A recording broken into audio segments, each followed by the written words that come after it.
안녕하세요. 2차전지 산업을 24시간 밀착 취재하는 24시 스텝업의 한중입니다. 자, 이번 영상에서는 제가 하나기술 말씀드릴 건데요. 하나기술 말씀드리기 전에 일단 시장 얘기를 좀 먼저 해드려야 될 것 같아요. 현재 하나기술이 약 4% 정도 하락을 하고 있는데, 하나기술뿐만 아니라 그 외의 모든 종목들이 하락을 하고 있다.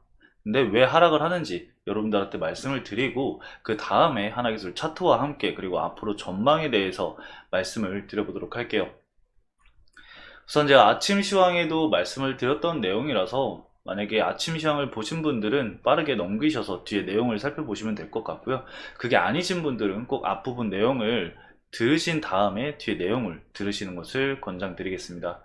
우선 일단 국내 지수 같은 경우는 현재 코스닥은 약 4% 정도 빠지고 있는 상황이죠. 지금 800포인트도 지금 이탈 가능성이 굉장히 높은 위치에 있기 때문에 증시가 현재 공포지수가 굉장히 올라가고 있는 시점입니다. 그래가지고 다음 주까지도 이제 지수가 하락할 가능성이 굉장히 높다라고 시장은 바라보고 있는데, 이유는 여러분들이 이제 뉴스를 보셨다면 다 아실 거예요. 이제 뭐 미증시도 그렇고 글로벌 증시가 계속해서 하락세를 보이고 있잖아요. 금리적인 부분과 그리고 미국의 셧다운 관련된 부분인데, 셧다운 관련된 부분은 그 제 아침 시황 보시면 여러분들 설명 들어보실 수 있으니까요. 제 아침 시황 체크를 해주시고요. 금리 부분 잠깐 말씀을 드리면은, 이번 주 금요일 날 고용보고서가 이제 제출이 되잖아요.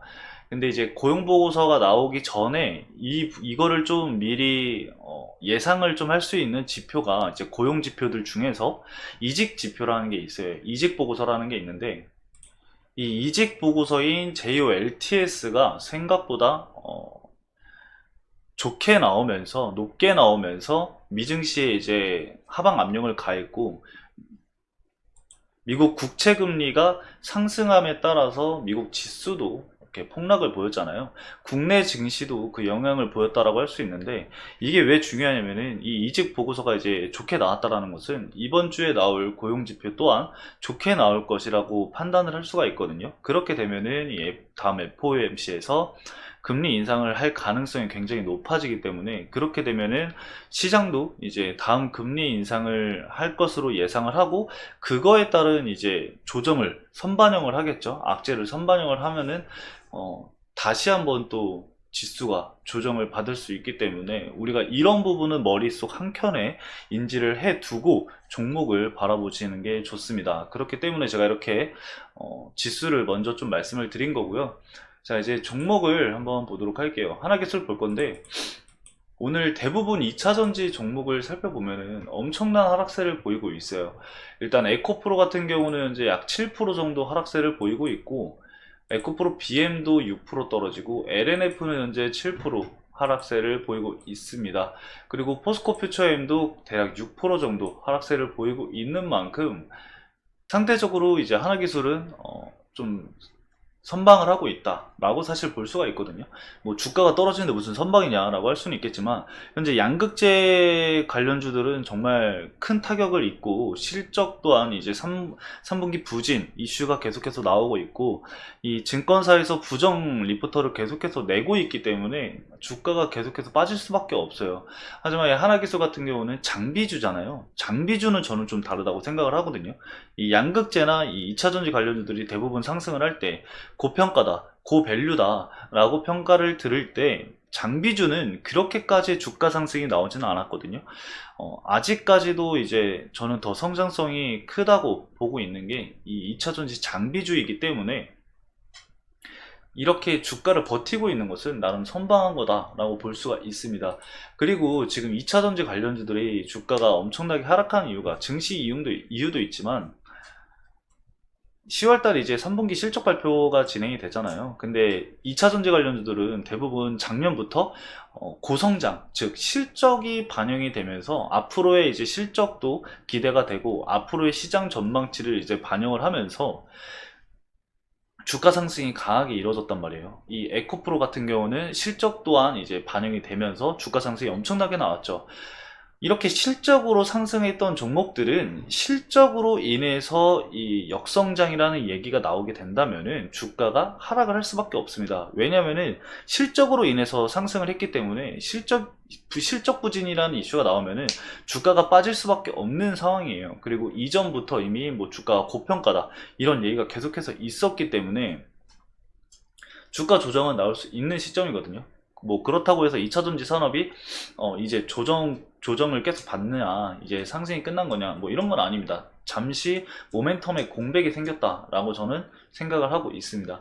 하지만 이 하나기술 같은 경우는 꾸준한 실적이 계속해서 나와주고 있고 앞으로의 전망치도 좋습니다. 그리고 매 분기, 매년 성장을 하고 있기 때문에 앞으로의 성장도 기대가 되는 종목 중에 하나거든요. 올 해가 가기 전에 이제 추가 수주가 나올 거라는 얘기들도 있기 때문에 우리가 이런 거에 대해서 기대를 한다면은 우리가 바라던 모습을 보여주지 않을까, 그런 주가 흐름이 나와주지 않을까 생각을 좀 해볼 수 있을 것 같습니다. 그리고 이 하나기술 같은 경우는 2차전지 장비뿐만 아니라 뭐 폐배터리, 전고체 전해질 관련해서도 계속해서 이제 기술력을 확보를 하고 있고, 폐배터리 장비 같은 경우는 현재 개발이 완료된 상황이고요. 거래처를 확보를 하고 있는 상황입니다. 그래서 단기간 안에 폐배터리 장비 같은 경우는 수주가 이뤄질 가능성이 굉장히 높습니다. 2차전지 산업이 단기간 모멘텀에 공백이 생겼다라고 하더라도 이 하나기술만큼은 그 공백기를 이겨낼 수 있는 힘이 있다라고 여러분들이 좀 생각을 해주시면 좋을 것 같습니다. 2차전지가 살아나면 살아날수록, 그리고 폐배터리 또한 살아날 수밖에 없습니다. 전기차가 성장을 하면은 폐배터리가 당연히 많이 배출이 될 수밖에 없고, 그렇게 되면은 이 폐배터리를 활용한 산업군은 당장 커져갈 수밖에 없겠죠. 그런 미래 먹거리까지 이 하나기술이 준비를 하고 있고, 현재 배터리가 이제 반고체 배터리나 뭐 전고체 배터리까지 이렇게 이어질 수 있기 때문에 이런 성장력까지 준비를 하고 있다라고 보시면 됩니다. 당장 앞에 있는 약간 턴키 장비 수주만 보고 있는 게 아니라 미래의 돈벌이까지도 현재 계속해서 생각을 하면서 그런 기술력을 확보를 하고 있습니다. 성장성이나 이런 부분, 모멘텀은 앞으로 꾸준히 이어질 가능성이 굉장히 높다라는 거죠.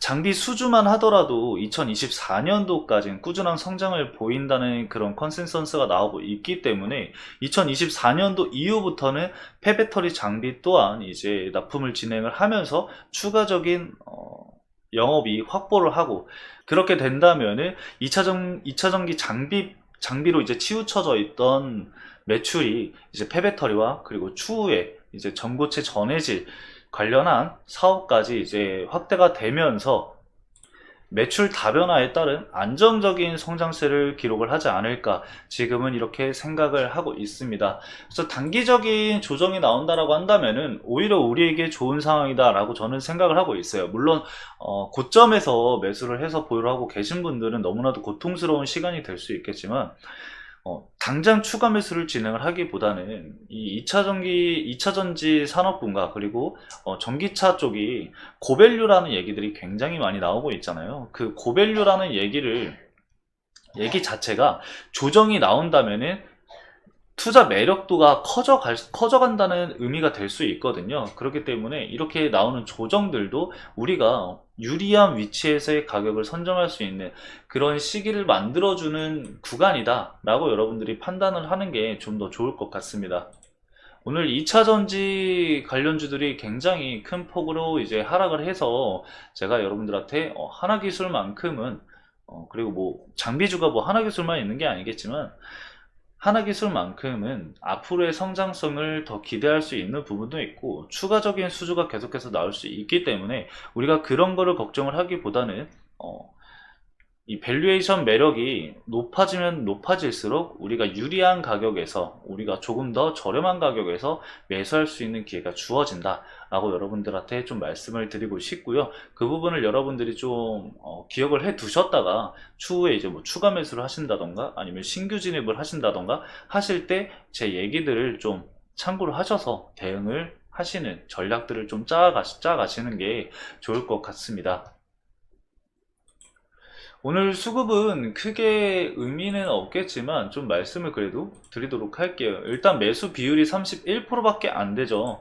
그만큼 현재 이 2차전지 관련주들, 뭐 장비주나 뭐 양극재, 뭐 음극재 이런 걸 떠나서 2차전지 관련주에 대한 관심도가 굉장히 낮아졌기 때문에 매수 비율은 당연하게도 낮아질 수밖에 없습니다. 매도 체결량이 좀 더 많고 매수 체결량은 줄어드는 게 너무나도 당연한 현상이죠. 주가가 하락하니까요. 그러니까 이런 부분을 크게 신경을 쓰지 않아도 될 것 같고요. 오늘 수급은 아직 집계된 부분은 없기 때문에 이 부분은 패스를 하도록 하고, 증권사별 이제 매수세 들어온 걸로 집계되기 전 제 판단을 좀 말씀을 드려보면은, 일단 JP모건 서울에서 매도 물량이 나오고 있습니다. 그렇기 때문에 이 외국계 증권사는 외국계 물량은 매도로 찍힐 확률이 굉장히 높고요. 키움증권과 미래에셋이 지금 현재 매수세가 찍혀 있기 때문에 개인 물량은 매수가 찍힐 가능성이 굉장히 높습니다. 그리고 이 외에 이제 기관 투자는 이제 금융투자 그리고 투신 이쪽 자금을 좀 살펴봐야 하는데, 금융투자 같은 경우는 최근까지 계속해서 매수세가 들어왔어요. 그래서 오늘도 매수세가 들어와 주는지 좀 살펴봐야 될 것 같고요.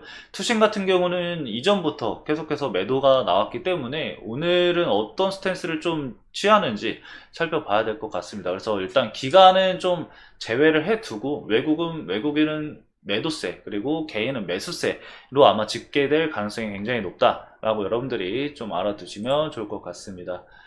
자, 단기 수급을 좀 한번 마지막으로 살펴보도록 할게요. 단기 수급으로 살펴보면은 개인 투자자들이 압도적으로 지금 많이 가지고 있고요. 그 외로 이제 큰 물량을 가지고 있는 곳은 없습니다.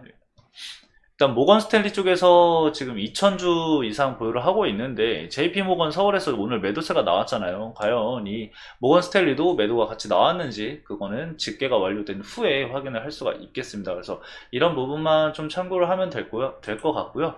단기적으로 솔직히 진입하신 분들은 없을 거다라고 저는 생각을 해요. 좀 스윙이나 중장기적으로 진입을 하신 분들이 굉장히 많으실 것 같은데, 고가 13만원부터 이제 10만원까지의 이 박스권을 형성을 하면서 이 구간에 내가 얼마나 어떻게 대응을 좀 할지, 이런 부분을 머릿속으로 생각을 하시면서 이번 달 좀 투자 구성을 가져가시는 게 좋을 것 같습니다. 다음 주까지는 아마 2차전지 관련주들이 좀 조정을 받을 가능성이 굉장히 높아요. 다만 이제 주가가 단기간 큰 폭으로 하락을 했기 때문에 기술적 반등이 어느 시점에서 나와주는지, 이런 부분을 우리가 함께 살펴보면서 대응을 해 나가면 될 것 같습니다. 오늘 하나기술 여기까지 말씀을 드려보도록 하겠고요. 하나기술 관련해서 말씀드린 내용은요, 그 투자 권유 목적으로 제작된 영상이 아님을 다시 한번 말씀드리면서 이번 영상도 마치도록 하겠습니다. 오늘도 시청해주셔서 감사합니다.